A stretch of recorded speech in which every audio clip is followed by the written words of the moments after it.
Hey everybody, I'm Geoff Engelstein, and I'm joined today with by Tim Blank. Say hi, Tim. Hey Jeff, how's it going? It's going okay.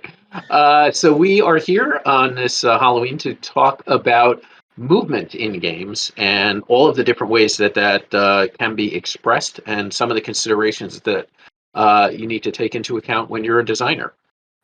So we've got a lot of material, so I'm going to kind of move quickly here, but into it.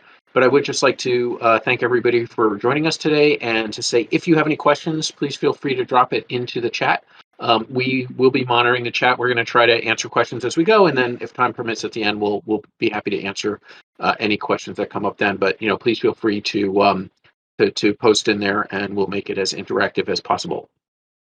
So for the first topic we want to talk about is um, and my thing is not changing, is why movement needs to be in a game. So I'll toss it over to Tim to talk a little bit about that. Hey everyone. Yeah, so movement is an aspect of not every game, but a lot of games do have them. And so when we're looking at movement, we're really looking at, you having a piece, a pawn on a board and moving it around the board, right? So there are a lot of different ways that you can do that, and we're going to get into that. But before we jump into that, I wanted to talk a little bit about why we're moving around on a board. And that's something that you want to consider because movement is something that can serve a lot of different purposes in a game. And so there are really four big reasons. Now, there are many, many reasons that you can move around in a game, but the four big ones I would say are goal. So we're looking at, movement as there's a start point and an end point, and you need to get all the way to the end of the board. So you get across the finish line, you win the game. So that's a pretty basic kind of movement type of game. You see that in a lot of early games. Candyland, I guess, is a big one that has that, and you're just trying to get across the finish line there. There's also movement in order to take actions. And I think this is what most of us think of when we think of movement around a board. So you land on your space and you get to do something. So you maybe get to draw a card, you get to collect a resource. So the stereotypical game for this would be Monopoly. You roll some dice, you move to a space, and you can buy the property or you draw a card, whatnot. There's also movement to claim area. And that is, we see this in some area control games. So you're moving your pawn around. You move to some kind of area and you put a marker down, or you flip it to a different color. And so you get some kind of area control going on there. And the last big one I would say is movement for tactical purposes. So you see this in some 4X games. You see this in a lot of RPGs, or any just kind of dudes on a map style games. And really, for tactical purposes, it's positioning yourself on a board. So thinking about it in terms of RPGs, are you a ranged character versus a melee character? You might, if you're ranged, you might want to move away from the enemy. If you're melee, you want to move in.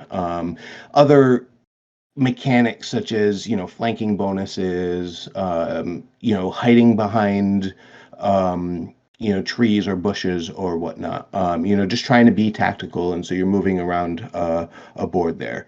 So the first thing that I would say, if you have movement in your game, is really understand why you are moving your pieces around this board and what the ultimate goal is there. Jeff, do you have anything that you want to add there? Nope, I think you did an excellent overview there. So we can move on. I think it's and I think that's really interesting to kind of frame the rest of what we talk about. About why you're moving, and some of these different things that factors that kind of come into play. So we'll start Cool. out by talking about tessellations. There are some variations on this. We will be discussing some movement regimes that don't actually divide the area that you're moving through into individual spaces.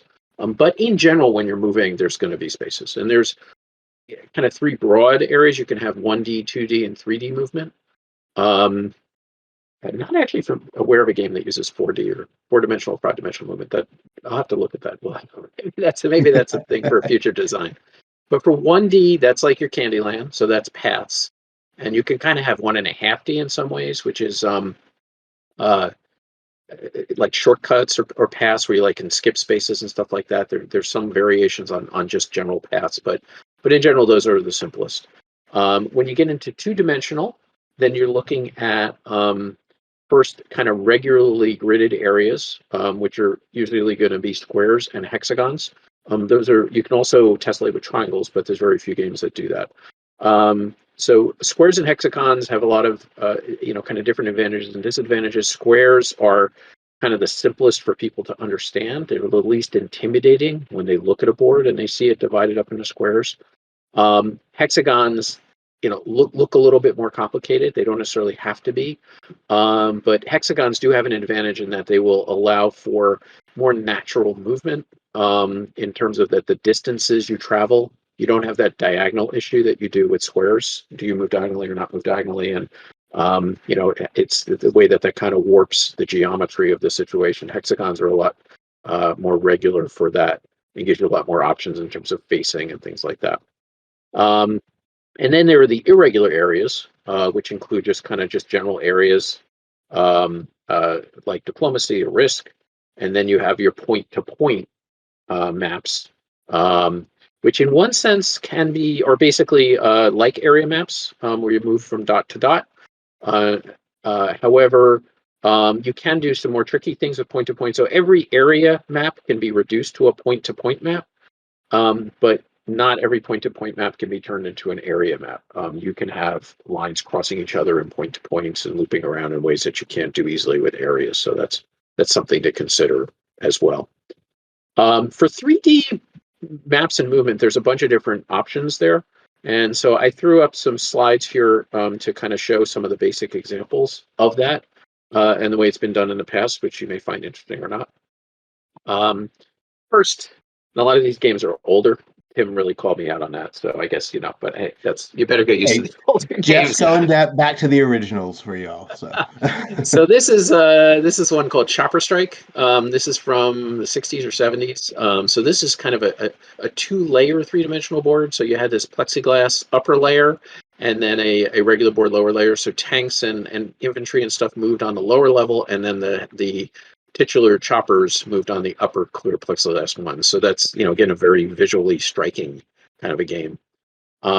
Similar to that, there was a 3D version of Battleship called Subsurf, which also, I think, in the 70s. And this one had this same kind of concept of having different levels that you could physically move on. Now, this is visually very obvious where things are in both Chopper Strike and Subsurf, unlike some of the other ones we're going to look at. But it does mean you have to physically create the space for people to get their hands into these areas. So that can be a little bit tricky sometimes and constrain like how many levels you can have and stuff like that.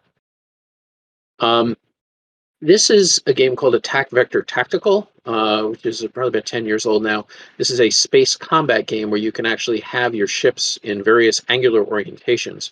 So what you're seeing here is two example stacks with different ship facing. So the red and the green blocks are called tilt blocks, and we're not really going to talk about that too much, but those enable you to angle the ship by combining them in different combinations in any 60-degree increment. You can rotate through 60 degrees all the way through. And then underneath them, you'll see those white and blue blocks. Those represent the height above the board or the depth below the board. So that represents, in essence, the Z component of your three-dimensional coordinates.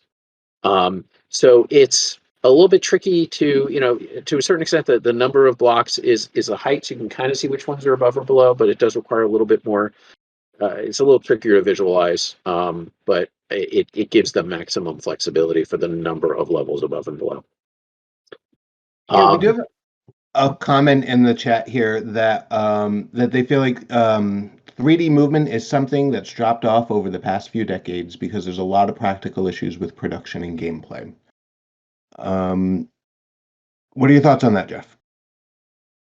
I think that's true to a certain extent, but I mean, I think when you get into air games and stuff like that, it's still there, but it does tend to be in more sophisticated products for sure. Yeah, I would. I mean, even like when we get into like X-Wing and stuff like that, which we'll talk a little bit about later, there is no Z component in those. It's all just on a flat plane.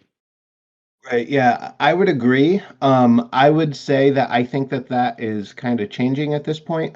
There are a couple of games that I can think of that have come out in the last few years. Burgle Brothers is one. Um, Holy just came out by Floodgate Games, and so they're doing that. And I think in general, there's more of a push for publishers to have unique looking games and having a really good board presence. And so going 3D is one way that some publishers are doing that. But there is absolutely a production aspect to that as well, because you're not just putting cardboard on a table, you're literally putting it off the table, so or Yeah. above the table. So this next one is sort of a cautionary tale, I guess. This is a game from the 80s or 90s, 80s, I think, called God's Fire. And this is the original map, is the large one, and then it was redone a bunch of different times. But you can see in the lower corner there, the lower right, is that each of those hexagons or squares, the offset grid, it was done as squares in the lower one. So each one is actually divided into 11 spaces vertically that are labeled, put into this like spiral that go from +5 to -5. And you can move around, and there was all various movement rules for when you moved adjacent to you had to stay on the same level and stuff like that. So this maybe is single-handedly one of the things that killed 3D games because it was just so impossible to parse what you were doing when you were looking at this. It was just there was so much visual clutter to really try to understand when you're looking at this about how to deal with the 3D movement. But I think it's sort of an interesting example of what somebody tried to do with graphic design of going from big to little and putting them in a spiral and stuff like that. Yeah. So one last thing that I'll add about kind of this, what we've been talking about is a question that I see with a lot of my students or just a lot of, game designers that I work with. When they're looking at spaces on a board, specifically 2D, there's a lot of questions that come around. Should it be hexes or should it be squares?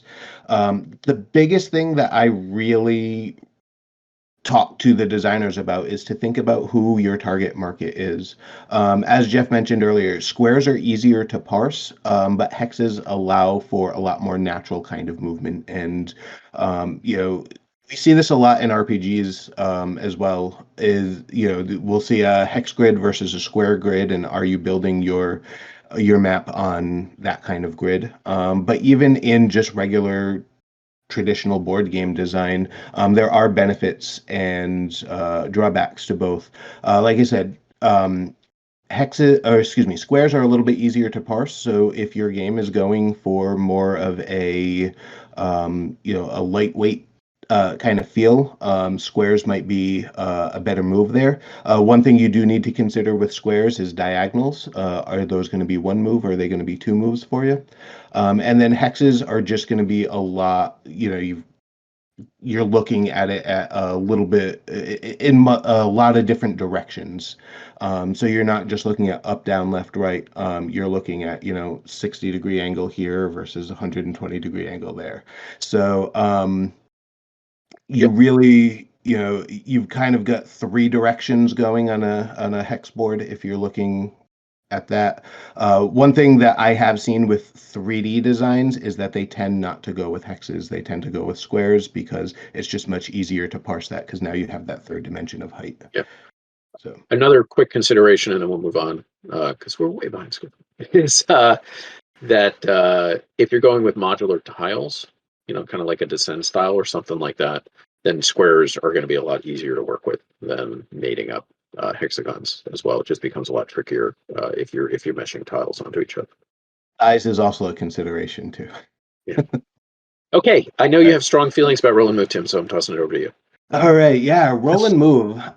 So this is the kind of mechanic that I think gets the most hate from board game designers. And I come here to say, stop hating on roll and move. It's not the worst thing in the world.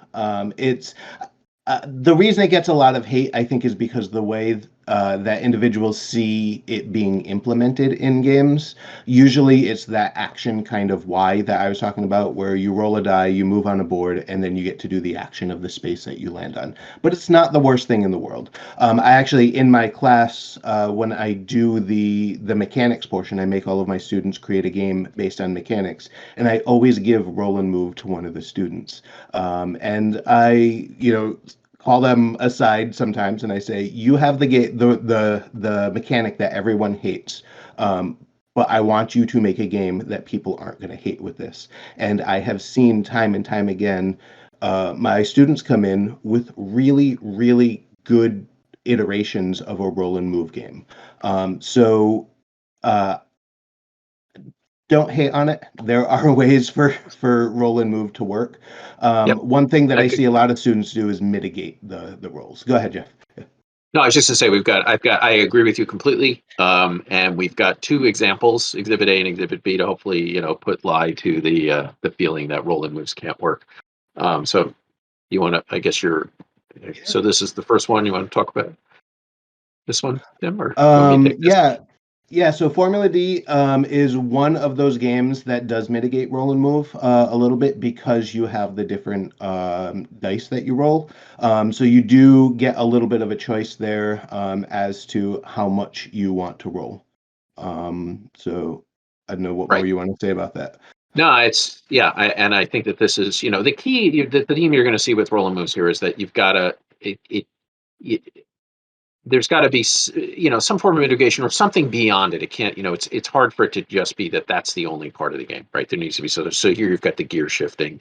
And in the other example, we've got here Magical Athlete, which is really just as almost a pure roll and move as you have. You have these characters and you're moving around this track from start to finish. You roll, and on your turn, you roll a die and move that number of spaces. But I absolutely adore this game because it's wrapped in sort of a meta structure where first each character has a special power. And some of them are incredibly boring. There's like the Amazon, I think, always rolls a 5, right, as an example. But before that, you've got a draft for the characters where you can actually like pay to or more like an auction for the characters.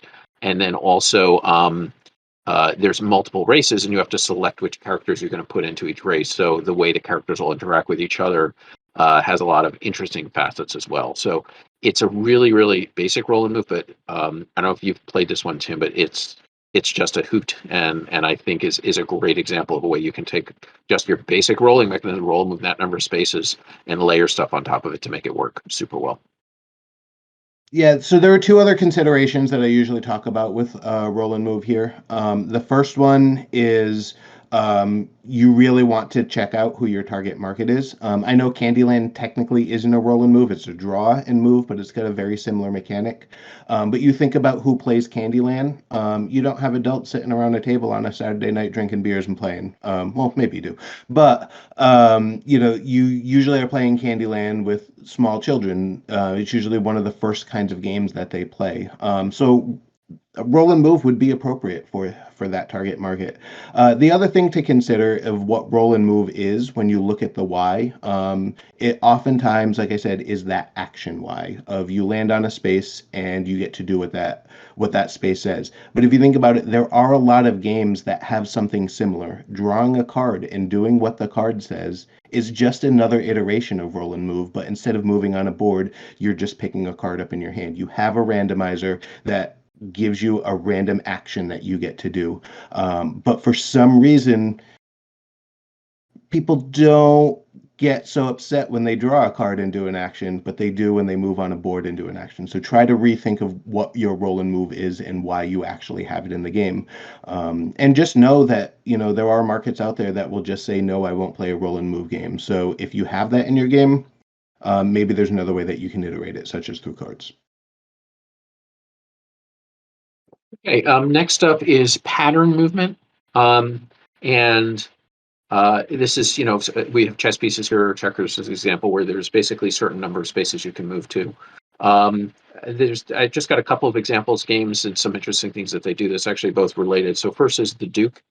So in the Duke, the pieces wooden squares, and they print on the side of the spaces that they can move to, and actions that they can do on those spaces.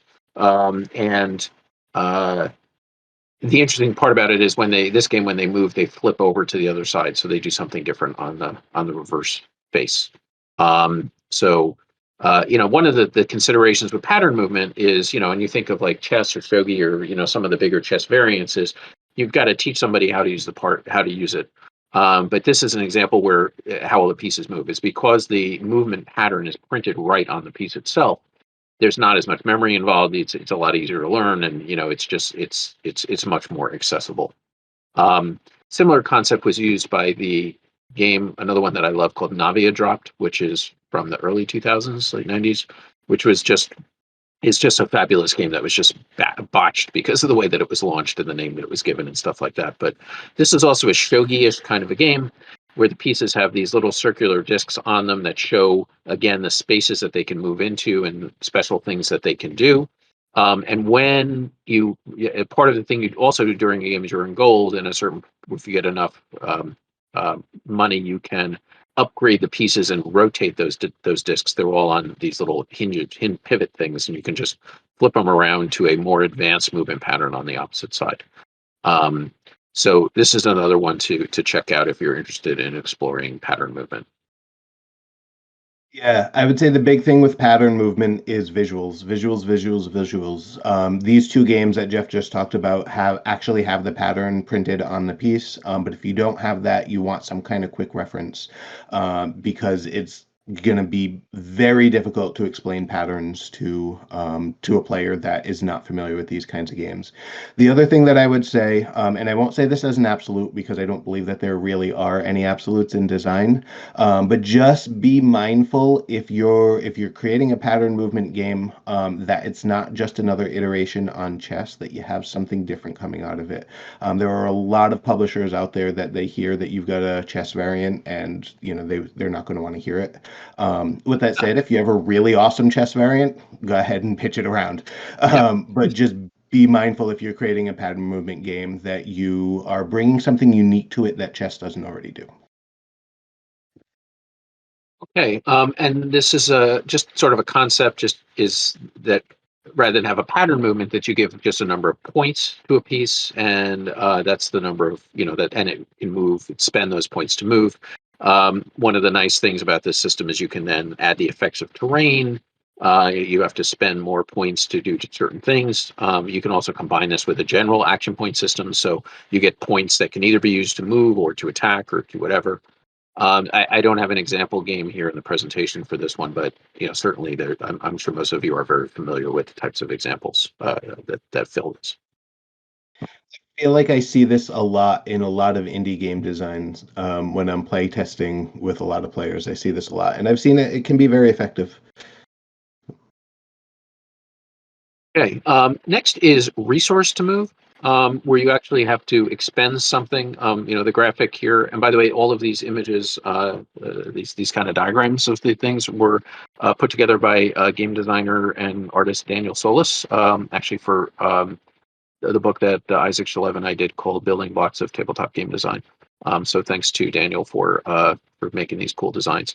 But resource to move, you basically spend, like I said, you could spend gas or fuel to move something. But it doesn't have to be. There are a lot of different thematic ways it can do it. So the one I have in here is actually the very first winner of the Spiel des Jahres Award here in Tortoise. Are you familiar with this game? Yeah. I've never played it, but I'm just familiar with it. Okay. Yeah. This game is a delight. So this game you run on carrots. So I put the board down there because this looks like a roll and move game. Looks like a children's roll and move game, but it is actually got a lot going on behind the scenes that you don't really realize till you get into it. In this case, you can move as far as you want, but you have to spend carrots based on this little chart, and these are basically triangular numbers. So to go from 5 spaces is 15, 6 spaces, you got to add 6 more carrots, 6 spaces is 21. So you could theoretically move the entire length of the board in one move if you've got enough carrots, but typically you don't want to do that. So you can move slowly and spend fewer carrots, or you can move super fast and spend a ton of carrots. So that's why the theme works. So I don't think this is used all that much, but I think that there's a lot of interesting design space that can be done with this. So this is something I would suggest that you consider if you can kind of work it in thematically to your game. Yeah, I love the way that it triangulates because I was going to mention that when you're spending resources, it doesn't just need to be one for one. And this is a really good example of how that, it increases. Okay. Um, so measurement movement, this is actually physically using a tape measure or a stick or something like that. It's typically used in miniatures games. Uh, this particular and there's a lot. It gets a little fuzzy sometimes. For those of you that have tried to play Warhammer, or this diagram is from Infinity and stuff like that, you've got to be really careful that people understand how they're supposed to move and how they measure and stuff like that. In this case, measurement movement is going to be used when there's no grid, right? This is just when it's on a table and you can just move anywhere. Um, so uh, it just again it tends to be more complex. It tends the players have to be in the right headspace for it. There's also games. There's one called Disc Wars where you actually use the game pieces or little discs, and you actually flip them over. To move them. So you like pivot them or in the edge, so you can actually. They actually act as a measuring. So larger diameter discs will move faster. So that's sort of a variation on this system. Um, Yeah, I've also seen it, and you see it a lot with some more kind of lower strategy game or light strategy games, card lengths, where they'll say you have to move one card length away from another if they're using the space of the table in front of you. So that's just, another way that you could very easily have some kind of measured movement that's not. Right, but you just got to be prepared for your players to have arguments with each other over it because there's always Yep. going to be a. I think War Machine dealt with that the best. Is that when we were playing it heavily in the club, and I think it's actually in the rules, is you actually announce to your opponent. It's like I plan on being just out of range of this unit. So you don't have to actually like measure all this stuff, and so you announce your intentions. But it certainly complicates things. Where you quite literally split hairs, right? Yep. You want to handle this? Take the next couple ones here, Tim. Yeah, absolutely. So different dice. We looked at Formula D earlier as well. And this is one where you can use different dice to move. Here we go. We got it back up here again. Different dice to move your piece along a board. So each die has a range. So a D4 would be, 1 to 4. A D20 would be 1 to 20. You could also have custom dice as well. So you might have a die, I don't know, a six-sided die that only has 4, 5, 6 on it. You roll that and you move your piece that number of spaces. Typically, there's some kind of rule as to whether um, as, what die you're going to use. So, if you're going to be going in a straighter line, sometimes you're allowed to use a larger die. If you are going to be taking a turn, then you can need to use a smaller die because you need to decelerate there. So, yeah. Anything more you have to say about that, Jeff? I just wanted to touch on this second example game here real quickly, just because I think it's exceedingly clever. Is Battle Ball, which was sort of a football game that was sort of a mass market one. It was actually in Milton Bradley. And in this one, there's different dice that are keyed to the color of the base. You can see that there's yellow base guys in the picture, blue base and green base. And they would roll the yellow dice, the green dice, the blue dice, or the red dice. And you can see the red dice are the highest. Now, the interesting part about that is when you were moving, you rolled the die and you got to move that number of spaces. But if you were trying to tackle somebody, you each rolled your die, and whoever rolled lowest would win the tackle attempt. So it very niftily modeled, so the big yellow guys, when you roll, since they're just rolling d6s, they're moving slowly, but when they're trying to tackle, there's a much greater chance that they're going to succeed against somebody rolling a red die or a green die. It's always a chance that the fast little receivers or running backs would be able to avoid the tackle, but or tackle the big guy. But it was not super likely, and it was just very intuitive and just very cleverly packaged in a simple way for people. Yeah, I love thematically there. You've got these giant ones with these big dice and these little fast Yes. ones with or sorry, the giant ones with the small dice and these little fast ones with the big dice there. So, Yep. um, yeah. Yeah, and I've never seen that done again. So I've always often thought that was a real simple way. So this is a real. I included this one in here just because I love the game, but this is an example of a very specific movement system that was designed for a specific game. I'm not even sure if you could use it in a different game. But this is from the game Snow Tales by Frager Brothers, which is a dog sledding game. And the way that it works is you actually have these little sled mats, and they have a gorgeous, gorgeous board. So all their stuff is similar to the Fragor stuff. But on the upper corner there, you see the sled mat. And the way it works is you play cards. You have dog cards in your hand, and you play cards into a left dog slot and a right dog slot. And you have to move forward the sum of those two. And then you move left or right towards the stronger dog. And you can see on the board, I don't know if my mouse is showing up here, but you can see on the board that on these stripes here that they never curve, right? The spaces don't curve. If you want to go this way, you have to what's called drift. So the difference between them is moving sideways. So just going back to the previous slide for a second here. So you've got it with a 4 and a 2, you move 6 spaces forward, and you have to move 2 spaces sideways at some point during your move. So that's how you kind of drift through it. So it's just, again, super thematic, very easy to explain to people. It's like, yeah, the sled is going to pull towards the stronger dog or the dog that's running faster. But really, really just nicely designed for this. So I just love this as just as an example of how you can tune your movement mechanism to your particular theme or experience.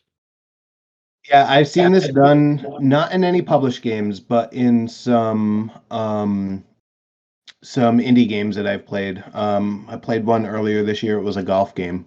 Yeah, and so you could slice it in one direction or another based on it was rolling dice. But yeah, this there I think there are many ways that you could implement this. So Yeah. Next up is impulse movement. This is another real specialized one. It was originated in the game Starfleet Battles. And it's again, this is for a more sophisticated system, but I could see this potentially be moved into role playing systems, or if you're really in a serious tactical game. There's actually a more modern game, which I'll talk about in a sec, which does use this. And the idea here is that based on your speed, the turn is broken up. In this case, it's more complicated with Starfleet Battles. There's 16 different steps in a turn, and your speed can be from 1 to 16, right? So if your speed is 16, you're going to move in every single step. But if your speed is 4, you'll move in first station move is in step 4, then you move in step 8, then you move in step 12, and then you're going to move in step 16. And I guess my mouse is not showing up here, so I'm very carefully highlighting this for everybody. it is. We can see it. Oh, it is. Okay, cool. So you can so you can kind of just work your way down the common. Obviously, with 16, it's more complicated. There was a more recent game here. This was Talon from GMT Games, which was another space combat game. In this case, the maximum speed was only 6. So they had 6 steps A through F. So everybody moves in F, but like only 4, 5s, and 6s move in A, and step B only 3, 5s, and 6s move, and so on. So you'll see like the 3s move in 3 steps, B, D, and F.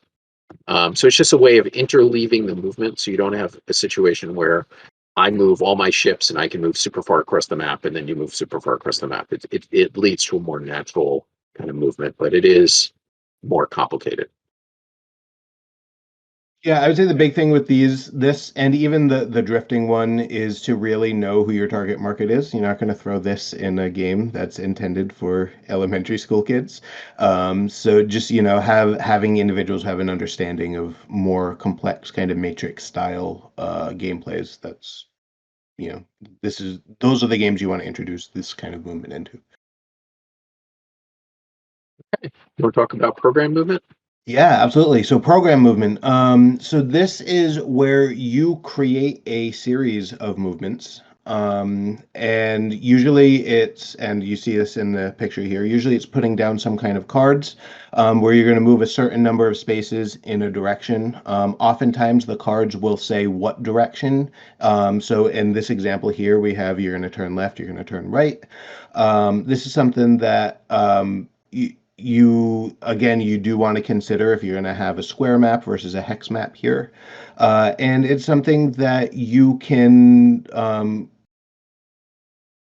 I would say, when you have a board, you just want to make sure that as you're moving around the board, that you're looking at what's going on the board as well. So What I'm trying to get at is there's a really good game. I think Floodgate also put that out. This is the second Floodgate game I've mentioned called Bad Maps. Um, and you are pirates and you are looking for treasure. And so you're traveling around this island and you're doing programmed movement. One thing that that game does that I think is really interesting is that you're not programming all the movement yourself. You're working with your opponents and you collectively are programming where these pirates are going to run around on this map. So there's also a social element to that that you can introduce to programming. Yeah. So the canonical example here, of course, is Road Rally. But Robo Rally, sorry. But just a couple of caveats with program movement is first, usually when you do program movement, you're kind of aiming for a chaotic element. You want things to be crazy. You want things to not work the way that, maybe you can't do everything that you can possibly do. But you have to be careful with program movement because some people are just very, very bad at visualizing where things are going to end up. So that sometimes kind of leads into the chaos element, but some people just get very flustered by it. So you just got to be aware of that. The other thing that I would also recommend is you see here that on like the Robo Rally card, there's a left turn card, right? I have found, and like Space Cadets had movement, and I showed it here in this diagram, is that I find that rather than saying left turn and right turn, if you say clockwise and counterclockwise, with most people, it's more intuitive for them to be able to visualize because you're really relying on people visualizing where it's going to end up. So that's something to consider as well. There are also variations on. Oh, yeah, sorry, go ahead. I was gonna say the other thing that you also want to be mindful with these arrows, and this is more of a graphic design thing. You have a left turn that looks like that. You're gonna have players question, am I moving forward, then left, then moving again, or am I just turning left? So Yeah, sorry, go ahead. absolutely. There's variations on this. First, you can have it so that you have to keep, you don't do a new program every single turn.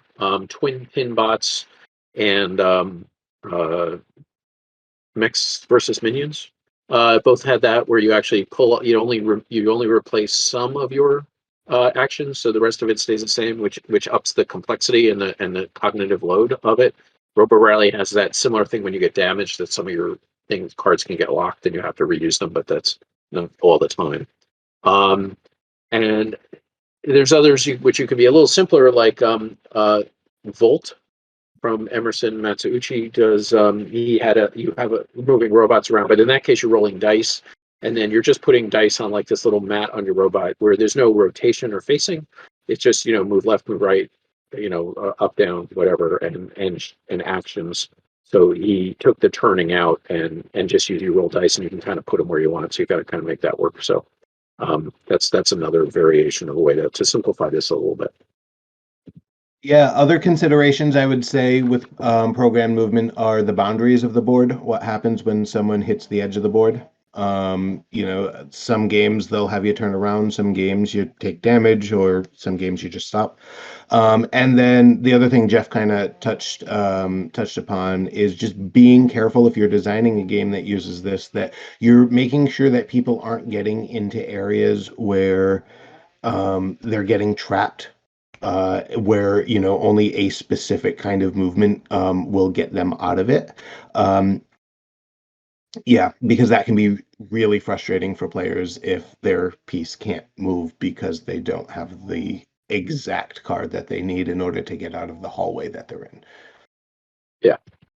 Yeah, I see in the chat somebody mentioned Space Alert, and that is 100% program movement on like steroids in terms of stressing out the players because you're doing program movement with multiple people having to move stuff around and keep track of where things are going to be in time because you got to flip switches at certain times and things like that. So you got to coordinate.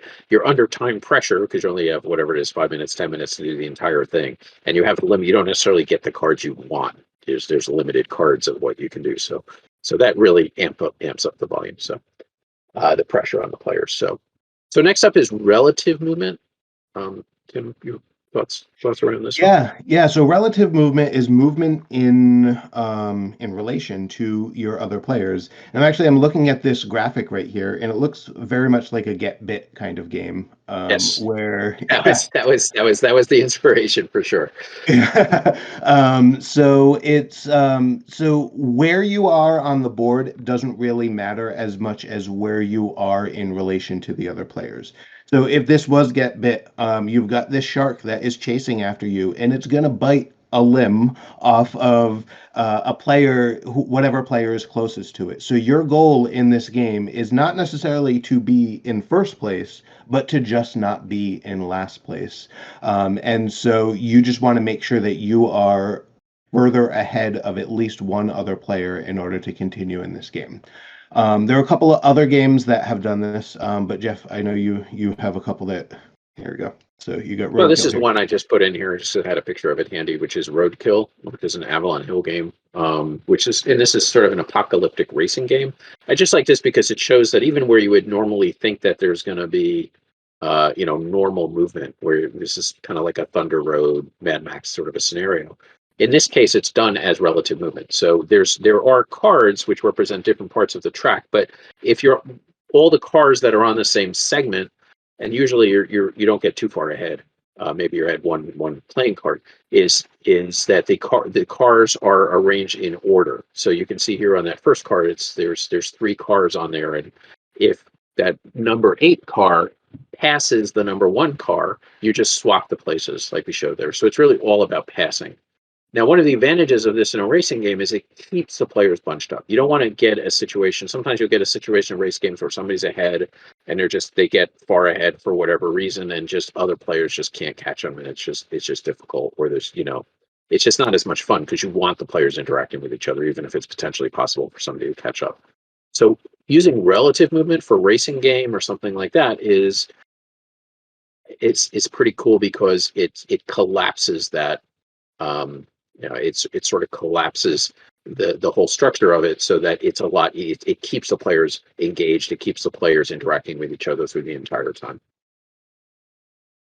Yeah, another game that does this really well, a more recent game is Takedo, where the player who is in the back is the one to act. And so you're going to be moving across along a board. And so you get the interesting thing about that is you get to choose how far ahead you want to move. So if you want to move 10 spaces ahead, you absolutely can, but you're going to give your opponent 9 turns now. Because they can just keep moving one space, one space, one space. So it's something that we are seeing in newer games. It's actually a design area that I personally am looking at a lot more. Yeah. And Get Bit is being re-released, I believe. I think there's a Kickstarter or somebody's redoing it, as I recall. And I just love ripping the little arms and legs off It of is people. very viscerally satisfying. Yes. Okay. Next is a Mancala based system. So for those that aren't familiar with Mancala, and it's sort of I guess it's a movement system, but you don't usually think about it that way. You basically what's called sowing, SOW. So you would pick up in this case one bowl, and then you would drop one piece in each space as you go along. Um, and it's basically, the sort of the core idea is also that the distance, or the that somebody gets to move, is based on the number of elements that are there. There's been a lot of kind of action systems lately that have used Mancala type system. I've chosen Finca here, which is it's you're not totally sewing in every space, but there's a rondelle up top. And what you do is when you move, you select a piece to move, you move a number of spaces, your pawn equal to the number of spaces that are in it, number of pawns that are in the space it's in. So in this green one, in the upper left there's 2 pawns there. So if I was going to move the red pawn, it would go 2 spaces forward, so it would go to purple. If I moved this one red one that's on the purple one here in the 1 o'clock position, it would go onto the yellow space, and then next turn blue could potentially move 3 spaces from there. So the idea is kind of like you're launching, that you're launching something a certain distance based on the number of pieces that are in the same space as it. Yeah, a recent game that does this as well is one of my favorite games, Five Tribes. It's Mancala on a 2D board, so you can take twists and turns if you need to in order to end your pawn on the piece that you need to end it on. So yeah, it's still out there. Now, this next movement one is not really movement, it's per se, because usually in these systems, the pieces don't move, but visually you get the feeling of movement, and that's chaining.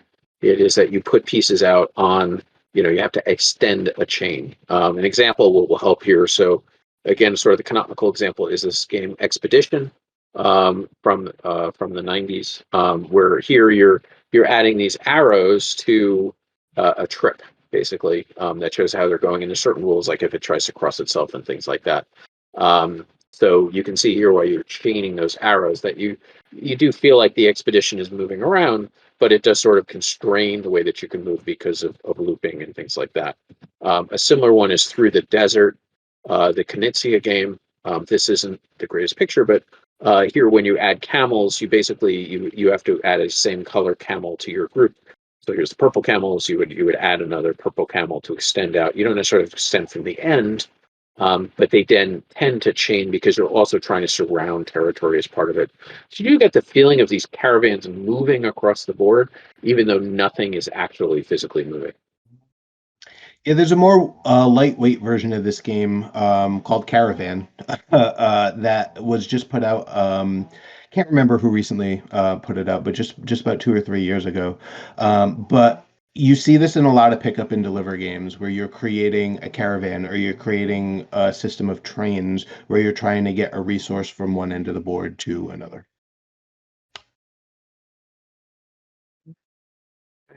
Next is this is another similar one where you're not really moving. Now we're getting into more kind of thematic representations of movement. Would you want to handle move through deck, Tim? I'm not 100% sure what you mean by this, Jeff, so I Okay, want so you I to will kind of, handle it. yeah. Go ahead. So the idea is that the deck basically represents some sort of physical location that you are moving through. So I've got two examples here, again, an older one and a more recent one. But there was Chainsaw Warrior is one. So there's a deck, you can see them up here, and that there's a deck of room cards. I wasn't able to get a great picture of it. Sorry for the fisheye lens thing here, but uh, there's a deck of room cards, and towards the bottom is the big bad boss.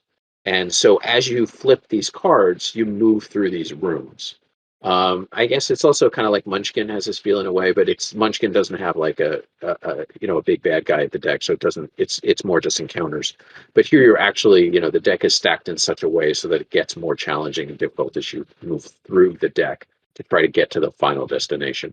One Deck Dungeon does a similar kind of thing, is a more recent one where you have the deck that represents the dungeon, right? And you're trying to get down to the bottom to defeat the boss who's close to the bottom of the deck. And there's rooms and there's encounters, and so you again have this feeling of movement, this feeling of progress, but there's no actual map or board that you're moving around.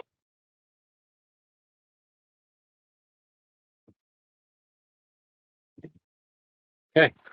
Next up is movement templates. Um, I'll toss this one over to you, Tim. This Yeah, is yeah. So this, you see this a lot with much more spatial games where you have pieces that are moving around a table as opposed to a board. And usually they have pieces. Oftentimes the pieces are curved because a lot of that is you're trying to physically figure out where your pieces want to go. And there's usually some kind of rules or mechanics around there that determine what piece you can play next. And you play it, and you're going to move your piece along that path. So you're creating paths and moving your pieces along them. Um, these games typically require they're much more visual than typical board games. And you also want to think, if you're designing a rule that has this, you want to think about what are your rules around whether someone can place a piece down. Laser Riders, a really great example of this. They have a rule of you can't actually put the piece on the board unless you are choosing to put the piece on the board. So you can hold it in your hand and you can look at the board and you can say, you know what, I think I want to put a one turn down, and you place it down, and whatever you place down is what you've placed. yeah, And you can't pick it back up. like So a touch, lot move, of and games. chess. That's it. Exactly. Yeah. Yeah. Exactly. So there aren't a lot of, you just want to think, if you're designing a game like this, do you want your players to have to commit to putting something down once they've placed it down? Because part of the gameplay in these games can be, I think I'm gonna not collide with this path right here, but once you put it down, you realize you do. It's a nice contrast to measurement movement, which we talked about earlier, in that this kind of gives you the same feel. You can play anywhere on the table, right? You don't need a giant board, so you can play on big giant surfaces. But it constrains the players in what they can do, right? It kind of takes that precision of measuring and how do you measure and stuff like that. X-Wing took the Wings of War system, which is used cards that you used to place down that would show you where you start and end, and replaced it with these templates so that you just very easily snap the unit from one end to the other, and there's no arguments. You are where you are. And Laser Riders has got these little chevrons at the end of the pieces so that they kind of lock together. Yeah, not perfectly, but close enough so that you kind of guides you in terms of how it's going through. So yeah, this is a nifty little system. Yeah, an interesting consideration for these games is table shape and table size. So if you're designing them, that is something that you're going to want to play test. Yep. Okay. Tim, you want to take this Yeah, one? map addition, reduction, and deformation. So this is basically changing the map around that you're playing on. So are you creating the map as you're playing? Are you destroying the map? That's what the reduction is. Or are you changing it? Are you deforming it? Making paths go in different directions. We got three kind of examples right here. That third one is very Suro-esque to me. And I think of Suro when I think of a map creation moving around on a board, because that's one where you're physically placing the tiles on and then moving your pieces along that. And so your map is constantly changing. Things that you want to consider if you're doing map addition or even deformation is that you're allowing your players choice in what they're adding to the board or what they're changing about the board, and that you're not just forcing them to play one piece or another. I threw a couple of examples in here. This is an older one from my childhood that I used to love this game. Isolation. Very simple. You move a piece to an adjacent space like a king in chess, and then you punch out any piece you want on the board that a pawn is not on, and the last person that can make a valid move. Someone can't make a move, then they're out. The other person wins. This is just very satisfying to punch out these pieces. They're little plastic, little flexible, vinyl pieces. It's a similar one to like, hey, that's my fish. It's sort of a more modern take on this, where you can move in a straight line and then you take off the tile that you used to be on, more specifically in that case. And then Dungeon Twister, as the name says, one of the key things you can do is rotate these tiles that kind of changes the maze as you go. And again, that's a spatial visualization thing. Can be difficult for some people, but can be a lot of fun and add a lot of kind of craziness and the ability to have interesting moves. You'll notice here that they went with the square tiles, as we talked about. If you're rotating things or doing modular stuff, square tiles are going to be a lot easier to work with than hex tiles.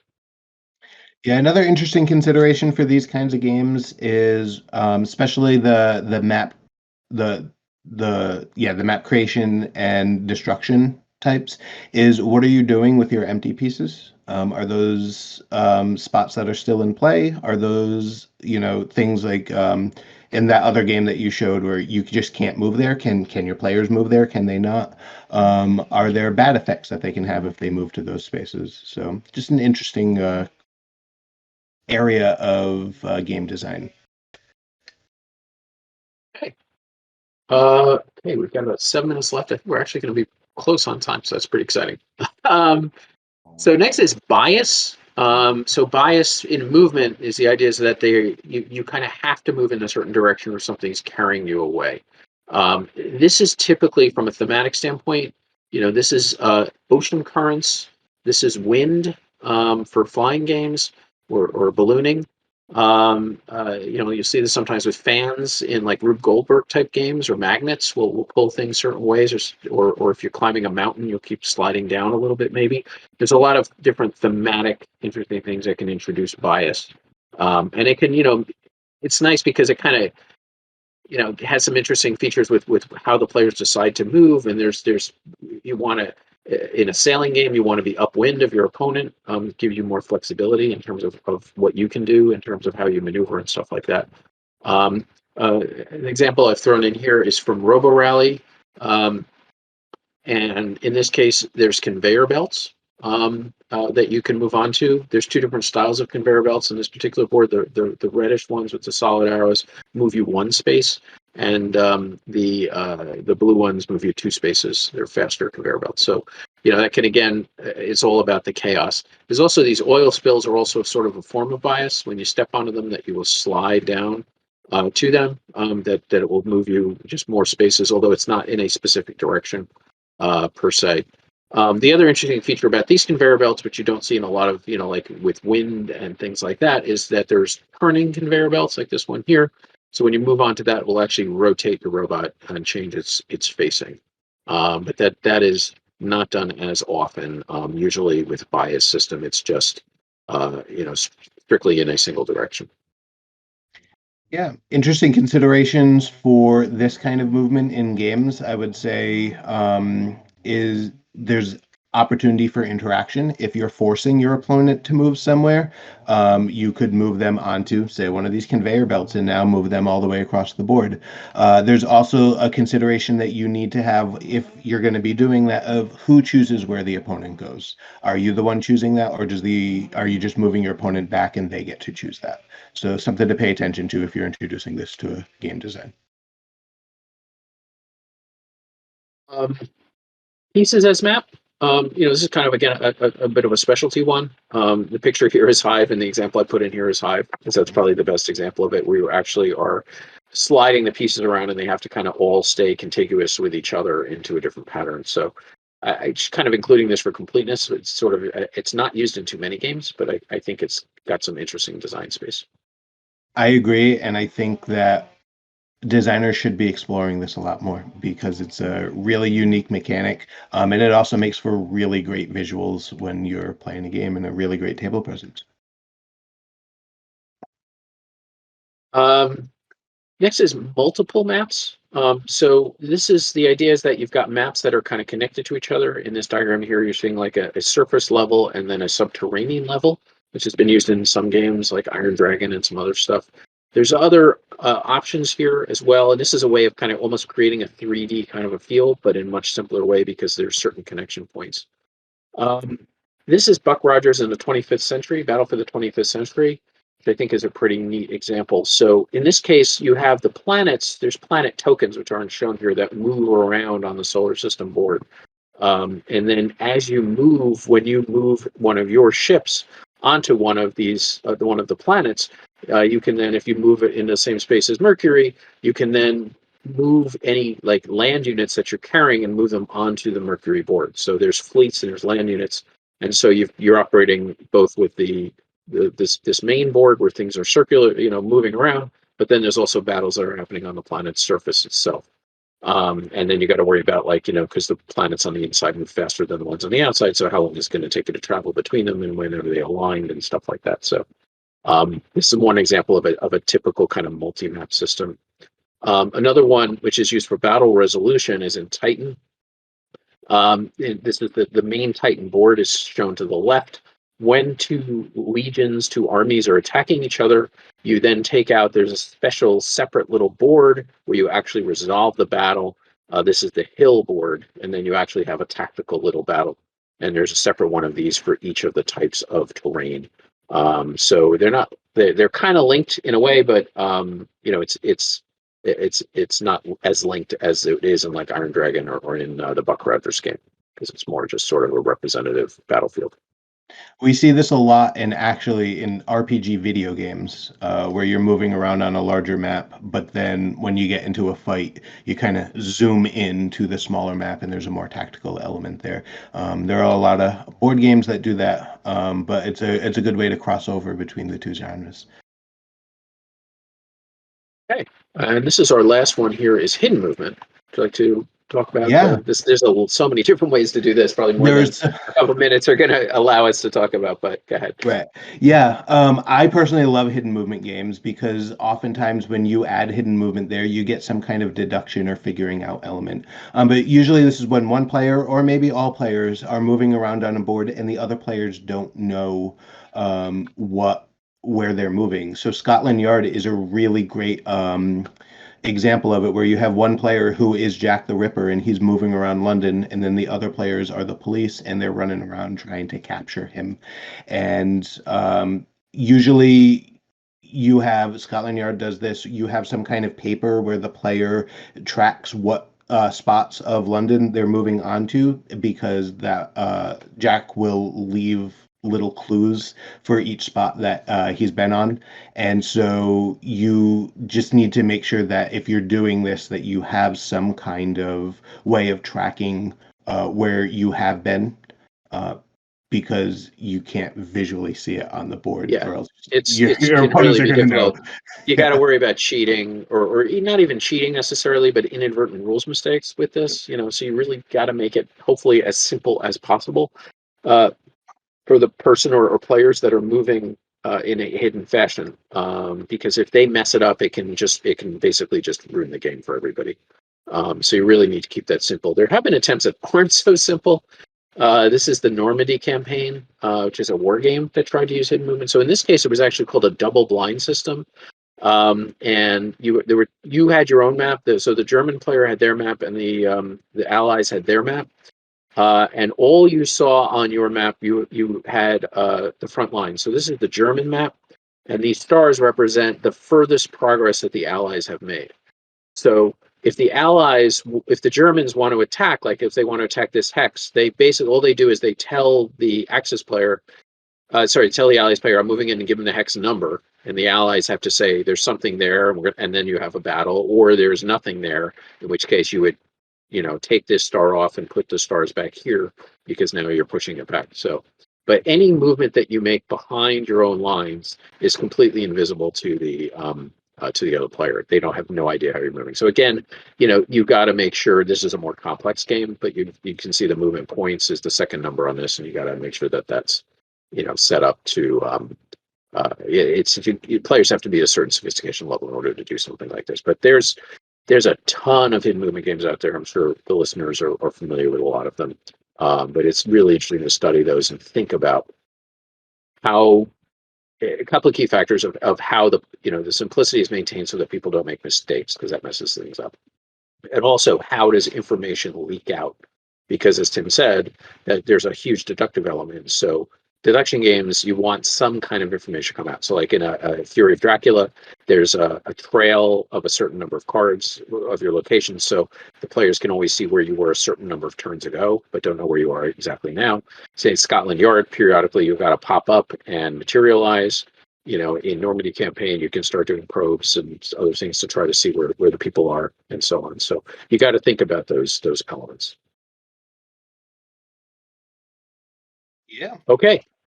So that's our last slide. So I guess we don't have many time for questions. If we'll let people throw if they want to, but this is our Twitter handles here. If you'd like to contact us, Tim, I don't know if you have any other contact information you'd like to let people know. Nope, that's me on Twitter there. So Okay. I'm pretty active And there. I post again, a lot of game design stuff. So. thanks to Daniel for putting those diagrams together. And he did such an awesome job. So thanks so much for listening. I hope that this was useful. And if we don't really have time for questions here, please feel free to contact either of us on Twitter, and we would be happy to engage with you in that fashion. Thanks, everyone. It was great being here.